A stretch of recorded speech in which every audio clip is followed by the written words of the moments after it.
crew from Persona 4 has been through a lot the last few years, starring in 2 separate fighting games and even a first-person dungeon crawler.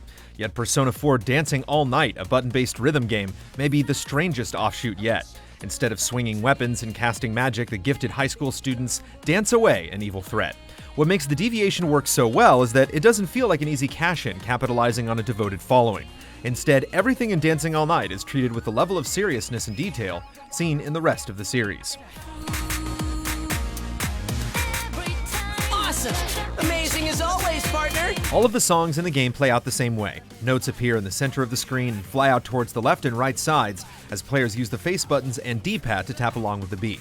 Similar to many other rhythm games, there are different types of notes, like ones where you have to hold a button down, and others that require multiple button presses at once. Often rings appear and players can flick the analog stick to hit them in time, boosting their score and triggering fever mode, or another dancer joins in for a brief cameo appearance.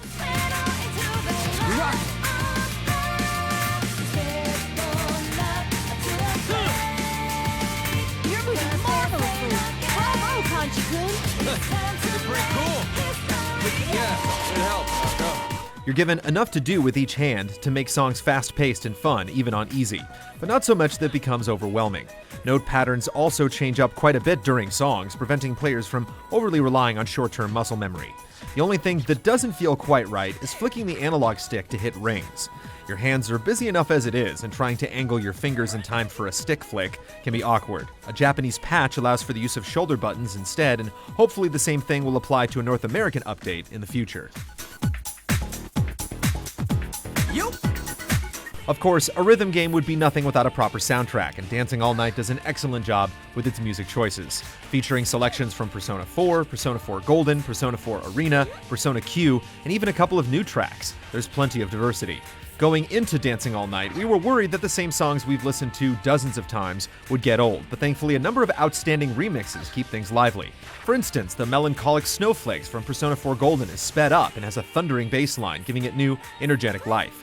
None of the changes in the remixes feel done for the sake of it. Instead, all of them blend in naturally. In some cases, the new versions even surpass the originals.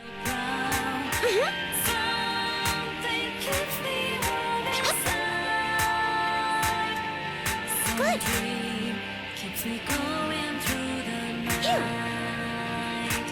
Shin Megami Tensei has long been known for its arresting style, and Dancing All Night is no exception. Each member of the Persona 4 crew has received dance-appropriate duds and new 3D models that make them look better than ever. Just like the song remixes, the updated versions of these beloved characters are both fresh and true to their original design. Naoto is still cool and calculating, but her rolled-up pants, open blue shirt, and yellow scarf come together in such an eye-catching way. It's just a shame that songs are character-specific, meaning you can't switch to your favorite dancer when you please, but at least you can pick between different partners. I'm Tomoe Sayama, your soft lamb. I may be a bit gamey, but one bite and you'll be hooked. As with the characters, the stages are striking. Dancing in front of an enormous castle with stained-glass windows is quite the sight, as are the shuffling, grotesque shadows in the background. Little touches, such as lyrics popping up as stylized text, help ensure that every song is flashy and exuberant. Nods to past games are done in clever ways. The shop where you buy costumes, items, and accessories is handled by Tanaka's Amazing Commodities, a lovable home shopping program from Persona 3 and 4 with its own catchy jingle. We've brought with us even more unbelievable new goods at rock-bottom prices. All for you, dear viewers. Most rhythm games are just a collection of songs, but Dancing All Night offers a robust story mode. Rise Kuchikawa from Persona 4 is trying to make a comeback in the entertainment world and enlists her friends to help. It wouldn't be a Persona game without some supernatural shenanigans, and the gang gets sucked into another world where they must use the expressive power of dance to fight off a mysterious threat. Along the way, they befriend an idol group known as Kanamine Kitchen, whose members struggle with identity issues, much like the main cast did in Persona 4.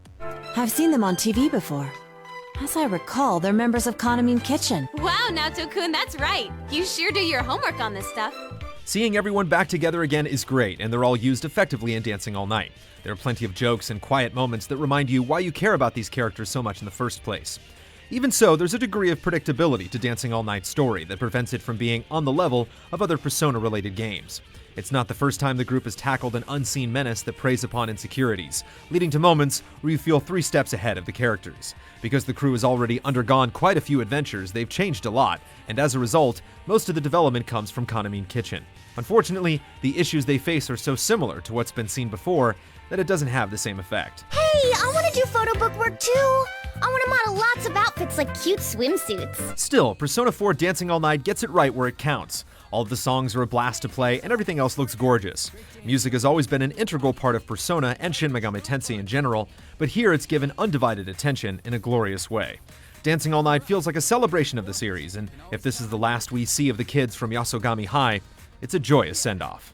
Don't worry. Just show off your cool dance. I know you can do it, Senpai.